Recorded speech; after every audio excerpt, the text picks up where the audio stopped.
Last year we had everyone line up for questions early on. So if you guys have a question, can you guys find your way to the mic now? Well, you didn't need to run. I think she should be first. She is working for it, you guys. She wants it more than you guys do. Okay. Robert, when we talked last year, you and I, when we talked last year, you said that Rumple was an addict.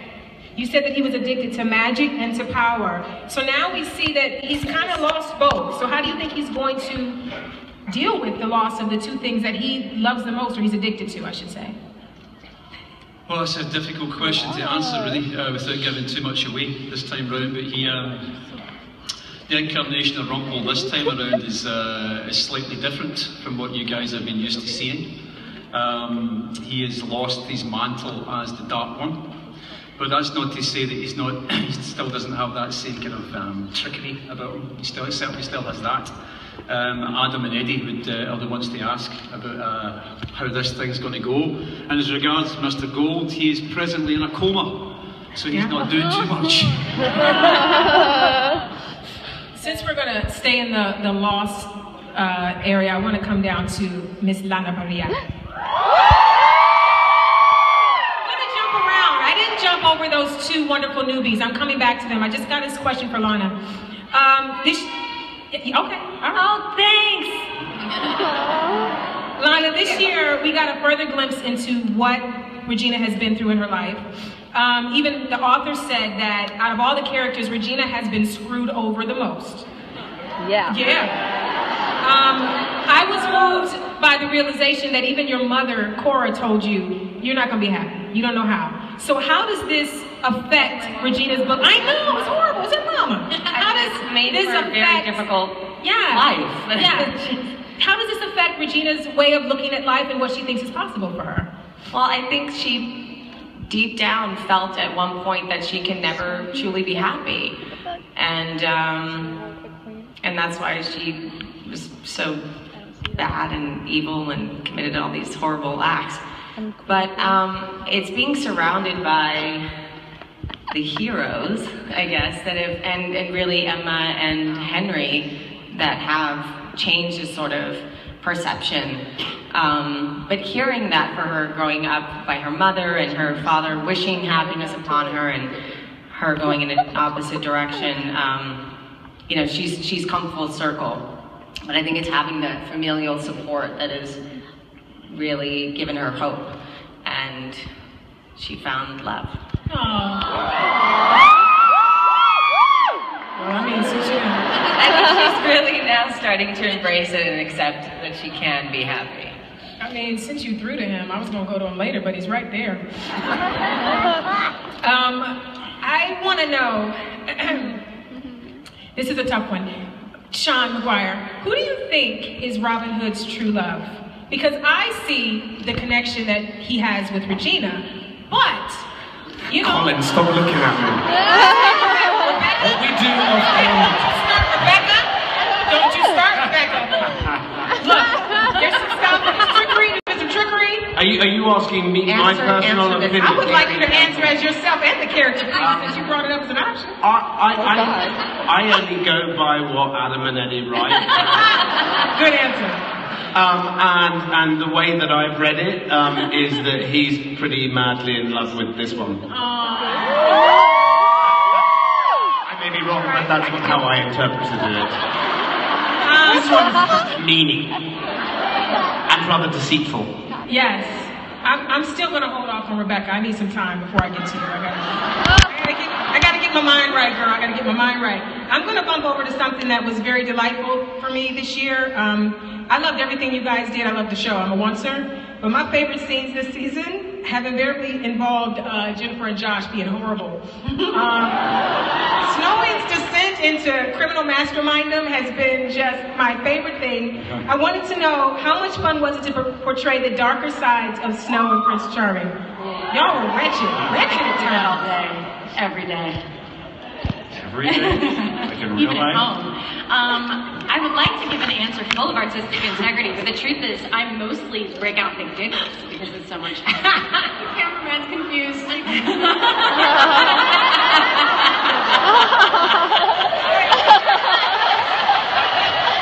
Finally find us now. Was that Adam? He's got Adam. Josh, your name's Adam.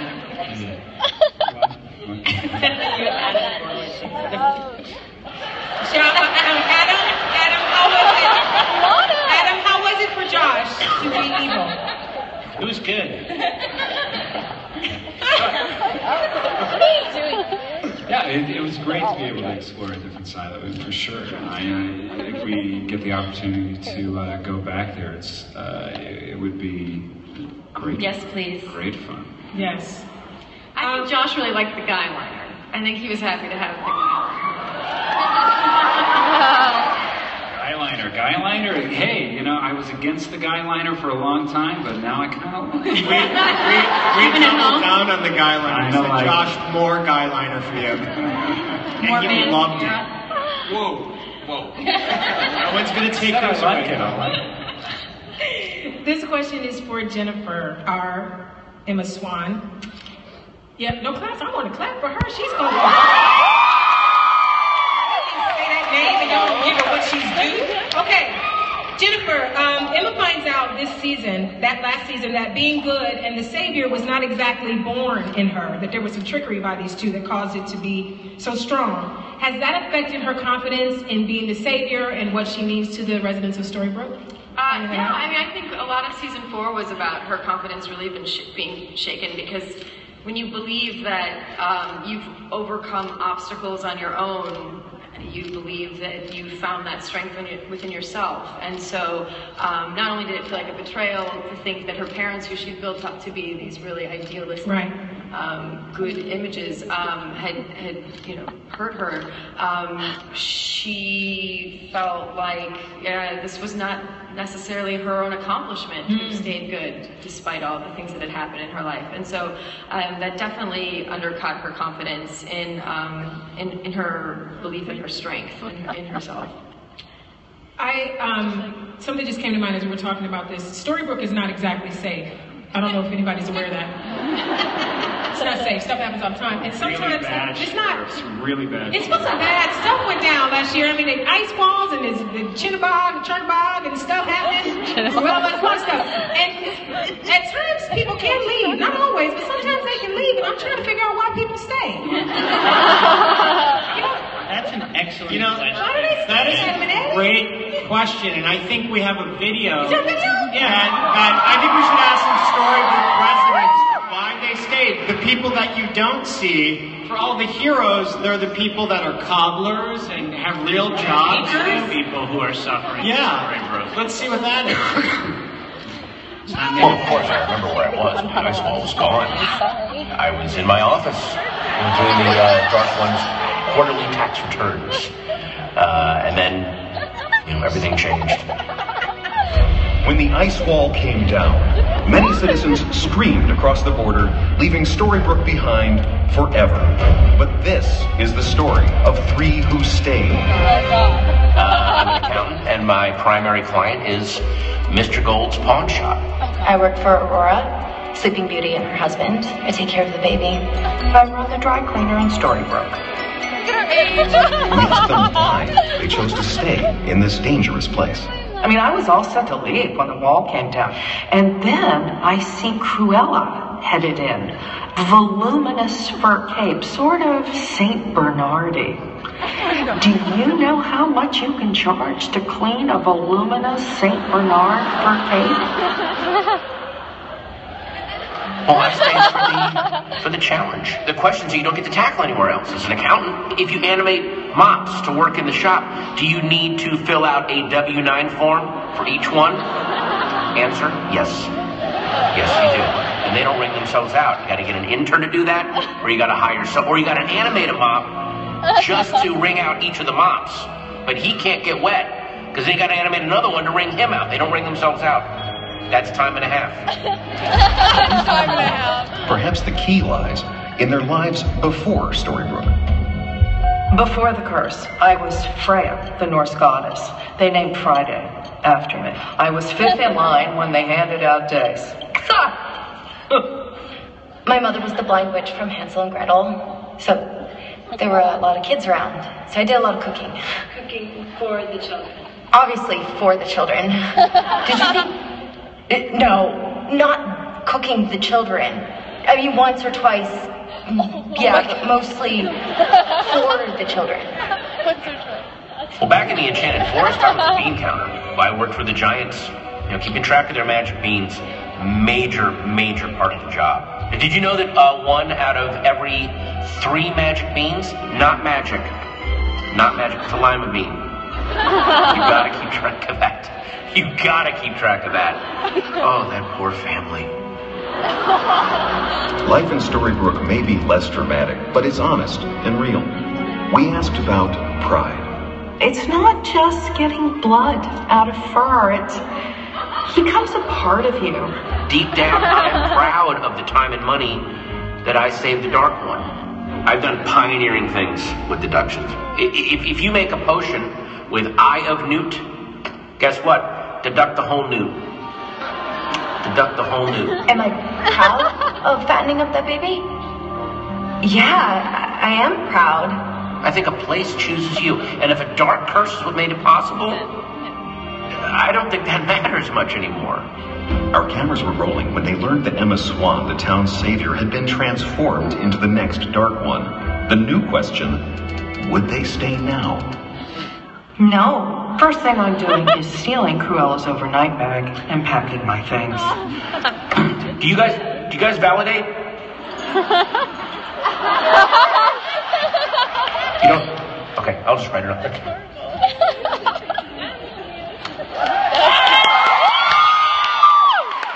We'd like to thank Jane Espenson for writing and producing that. And right now, we also we'd love to thank. We have the writers of Once Upon a Time are here. We don't do this by ourselves. Stand up, you guys. Stand up, writers. Let's see where you are. There they are. We are up here, but we cannot do it without those people right there. So please harass them after. Yes. Let them know how lovely they are. This question is for Colin.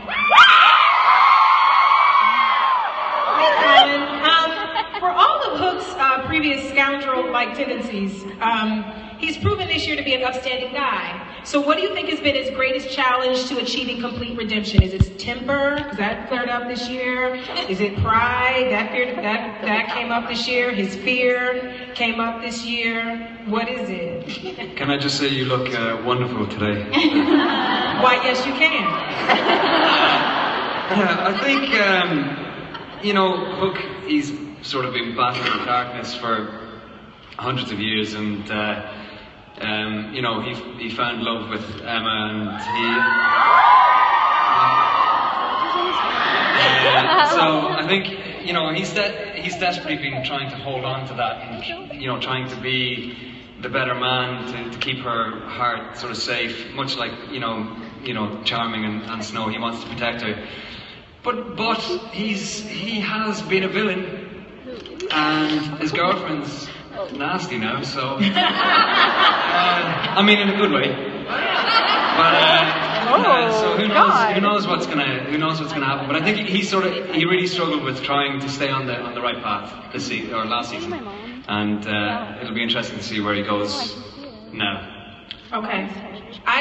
You guys, there's something happening at Comic-Con that's been selling out. Are you guys aware of these Funko Pop? Oh my God. There's one of Regina.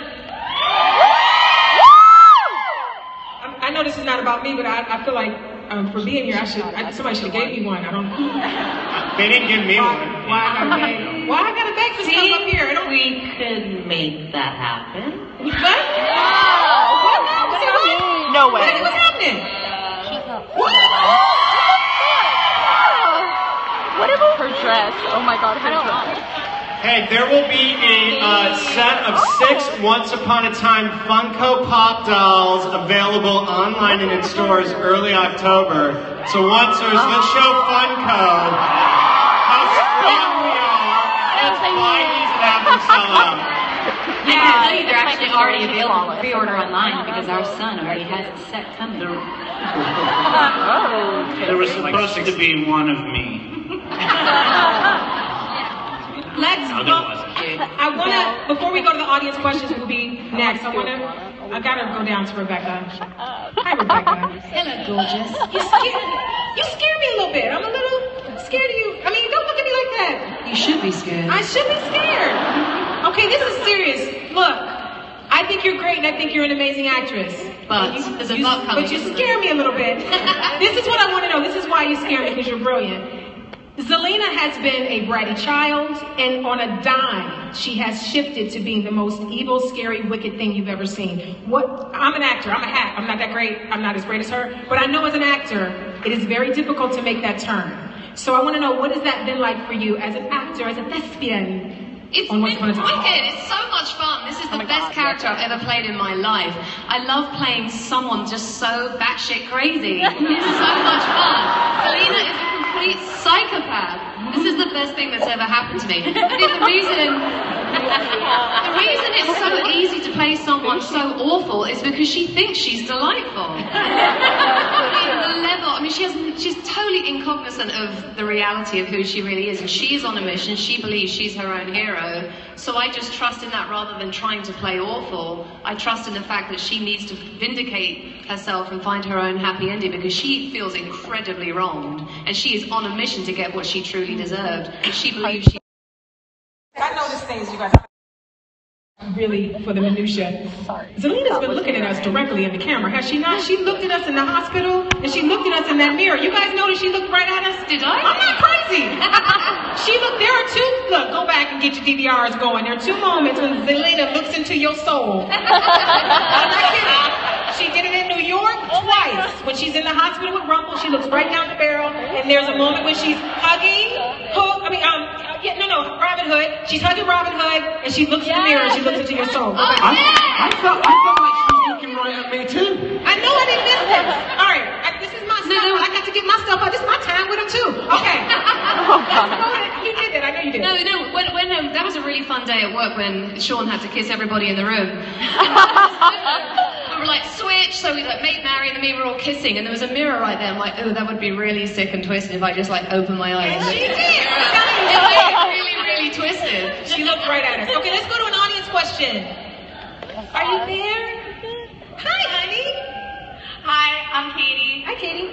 My question is for Colin. If the author was real and you can have him change one thing about your life, what would it be?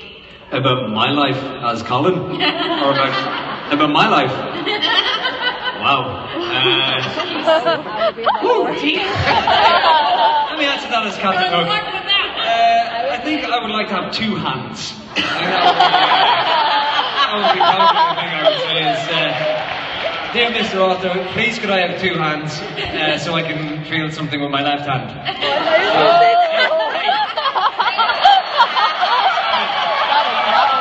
I actually didn't mean to make a joke there. I'm just incredibly funny.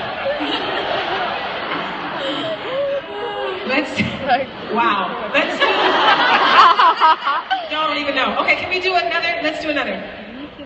Hi, this question's for, my name's Marissa, and this question's for Ginnifer. So since Colin, you have to fake an accent in your show, I wanted Ginnifer to try and do the Irish accent. Well done. Starting with easy questions. Let's be having you. Let's be having you. Irish swan. Let's be having you. What was that, English? Say it again. Connoissatatu? Yeah! That's Irish for how are you. So that's... Connoissatatu.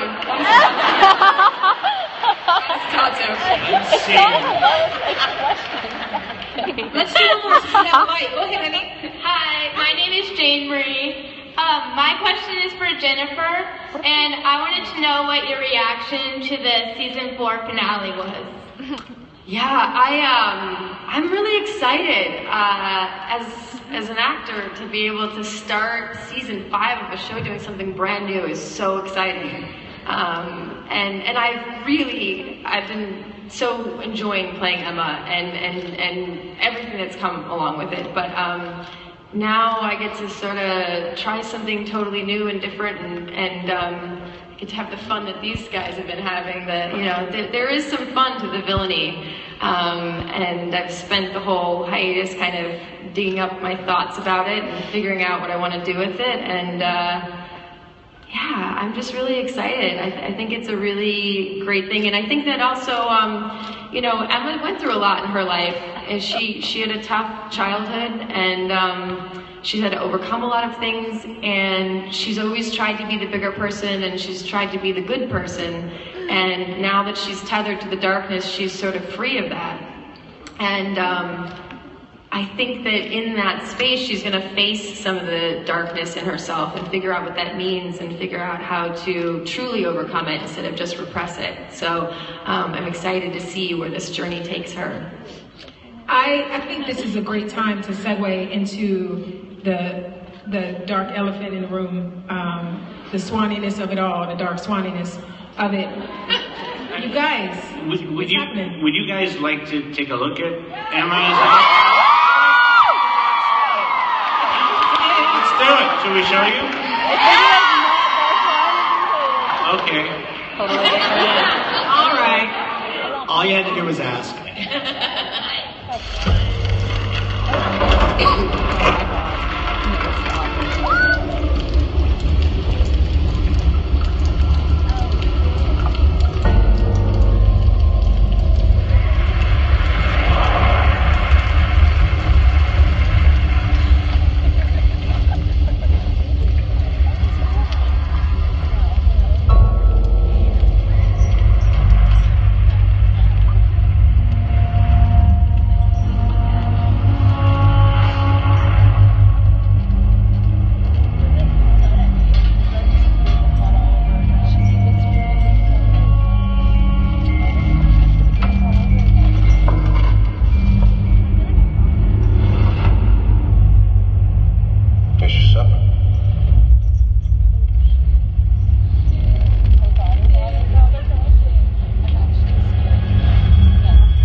Look here, y'all.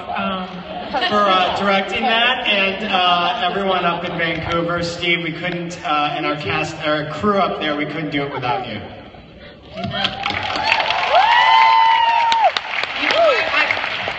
I'm gonna be honest, I'm not okay. I'm not okay. I had to resist every black person urge I have, because not all of us, but some of us talk back to the screen. Not all of us. This one does. And I wanted to tell him not to go in there. I wanted to save my brother. Don't go in. Okay, I'm done. I'm very disturbed, and Ginnifer, now I'm afraid of you. Okay. I want to ask this question of the lovely Ginnifer, who scared the crap out of me a second ago. In my opinion, I felt that Emma sacrificed herself for Regina. I felt this entire season was a great pairing of you two in various ways. I felt like a friendship was truly formed, a love was truly formed. You guys actually care about each other. And I felt like in that moment, you gave up everything for Regina. But you have some other thoughts about it as well in that moment when she became yours.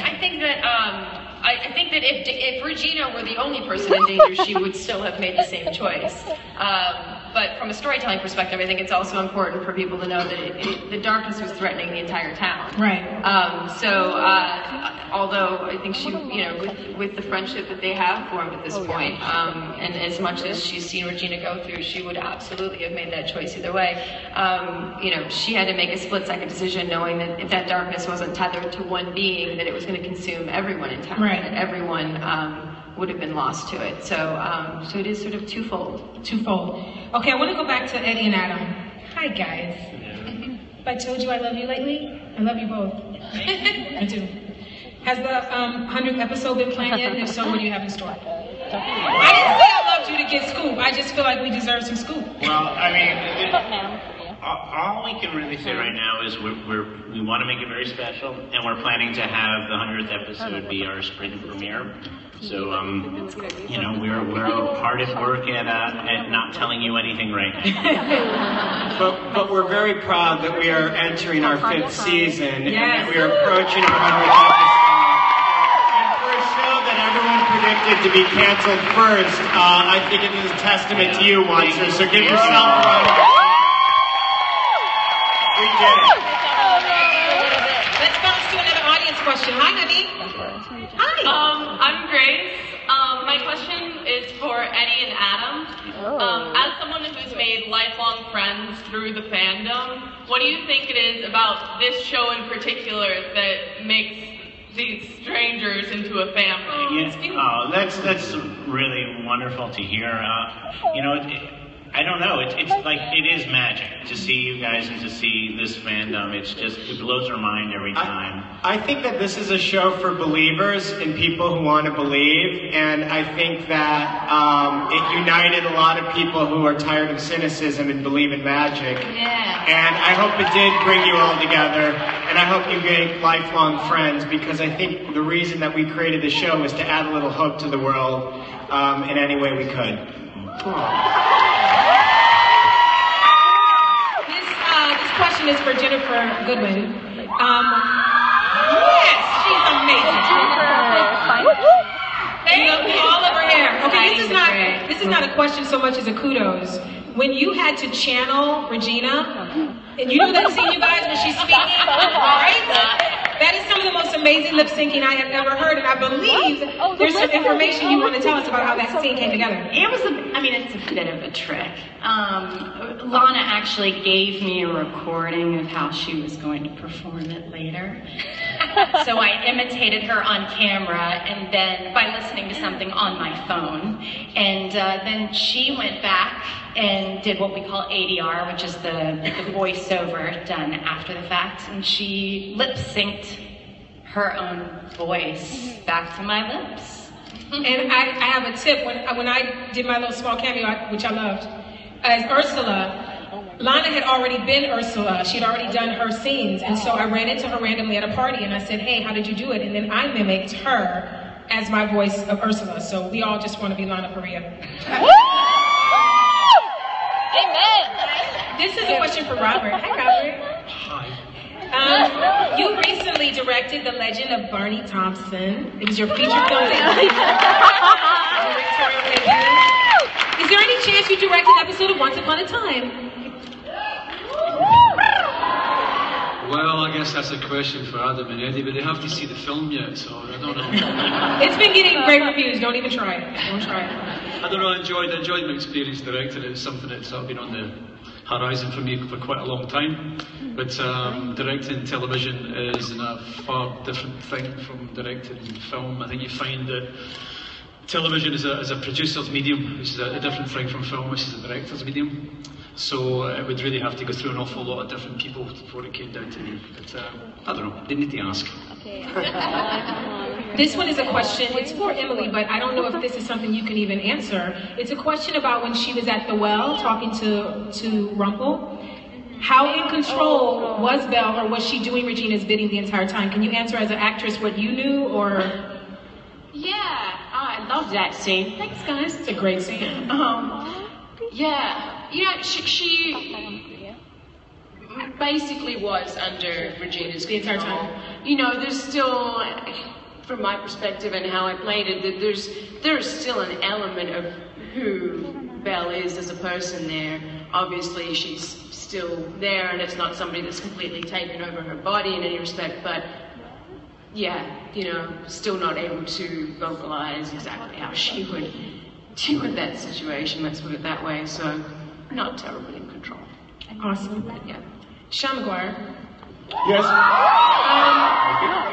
He's gotten himself into a bit of a pickle. I've been a fan of this since Eve, by the way. It was a sitcom he did. Yeah, y'all know. UPN is long gone. He's in a situation now with Regina and Zelina, and I found Robin Hood to be a very honorable man. So what is the honorable decision in this? He's got a baby coming. Well, in love. I think it is complicated, and I think that, you know, when you have a situation like this, the best way to deal with it is to go on a show like Maury Povich and just have him figure it out for you, because then you can just sit back and go, I like them both. No, I think he's in love with Regina, and you know, I got a lot of flack, or Robin Hood got a lot of flack for impregnating Zelina. He didn't know he was impregnating Zelina. He thought it was his wife. He was trying to do the right thing and trying to be honourable, even though he was in love with Regina. He thought, oh, I'm in this new world, I'll keep my wife, I'll do the right thing, and then turned out it was her. So it's caused a lot of problem, but I'm pretty sure Adam and Eddie will figure a nice... By the way, thanks for spoiling the Maury Povich review. Oh, sorry. I tipped it, didn't I? So, but no, I think he's like any decent person. He's trying to do the right thing, but life is messy and complicated, so he'll just have to follow his heart. All right, and speaking of following their heart, Regina has to now make some decisions because her sister's back and the baby's on the way and it's not her baby and she can't have babies. Or can she have babies? Can she have babies? Can she reverse it? Can she have babies? I'm looking at you, Adam. Can she have babies? Perhaps, maybe. Okay, back to mine. I know. Regina. Okay. See, maybe a potion can change that. Yes.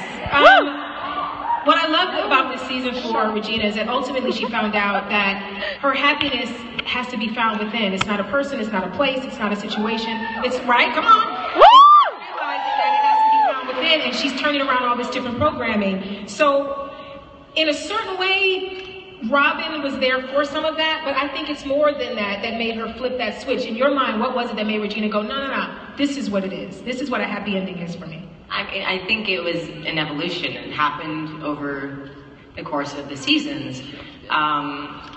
This change, you know, I think Emma had a huge influence on her. I think Henry predominantly had the biggest influence. The fear of losing her son is really what prompted her to take a look at herself and start changing.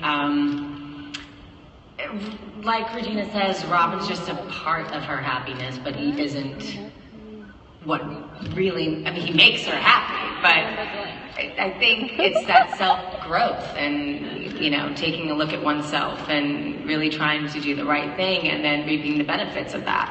And the outcome for doing the right thing, you know, what she receives is love and friendships and family, and so it's kind of a no-brainer. So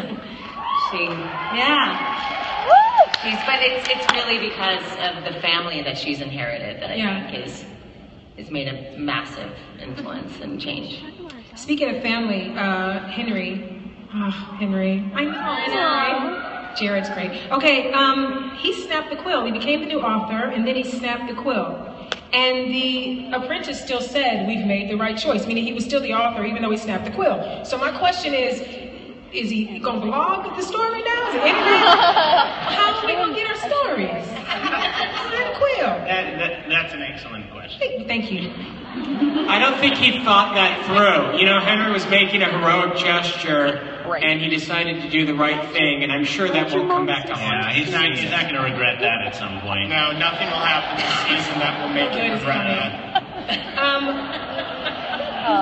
I think he's going to text the story. Or tweet it. We're going to tell him how many? 140? 140. I think so. Yeah. I'm going to keep asking this question every year. And if you want me to stop asking this question, you either need to do it or stop adding musical people to the cast. Musical episode.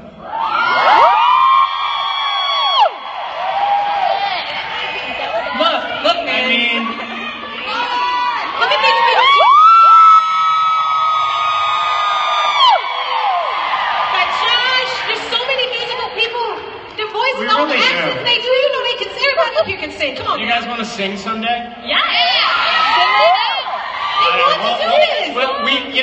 would be great to do a musical episode. I don't know really even where to begin. Does anyone have any songs? Are there any songwriters out there? It's beginning to look a lot like A Dark Curse is Coming would be, I think, what we would open with. And then go, it's time for Grannies. Smoke would be a good time. I have a quick Camelot question. Does this exist in the same time that Killian was in the Royal Army, Navy? Camelot's going to exist in a. Adam, why don't you answer that because I don't know how to say it. Camelot exists in a parallel timeline with everything. So it's existed, and how we portray it and show you, you'll see that it's existed long ago, short ago, present ago, and maybe in the future. Okay. But yes, it may have coexisted with that time. Okay, and this is another question I got on Twitter from a lot of people. Is there an illustrator of the storybook? Illustrator. You guys, look, there's pictures. It's not just words, it's pictures too. Isaac didn't look like he was... This year, the search for the sketch artist is on. Oh, God. Send your resume. Good question. We got to look into the illustrator. I want to ask this question for Ginny and Josh. This is a quick one. We're going to do this quick. How has being parents in real life changed how your parents on Once Upon a Time? Go. What was it? You didn't hear me, Josh? They're so tired they don't understand the question. Lots of sleep. It changes everything. It changes how you think about everything. Literally everything. The world, what you do. So your heart comes outside of your body. It changes the stakes, I feel. I mean, I don't have to imagine anything now. Any threat to Emma and I have a full-blown panic attack, just as I would. We're all over there. There's a couple of housekeeping things I want to do. First of all, I want to tell you that those of you in Florida, in Lake Buena Vista, Florida, Mr. Gold's pawnbroker antiquities dealer storefront display is open at Disney's Hollywood Studios. That's the first thing. Second, we did not get a lot of questions in from the audience, and I'm sorry, but there was a reason I didn't pick a lot, and the reason is this. The next 10 people that were in line are getting tickets to the signing. So I didn't call you because I wanted you to get to meet them. Now you love me. Now you love me. And I wanted to, and you guys wanted to say one more thing. Yeah, there's one more thing we want to show you. So you just it's a little bit of a surprise, we hope, and we hope you enjoy it. It's a little peek at something we're going to be doing.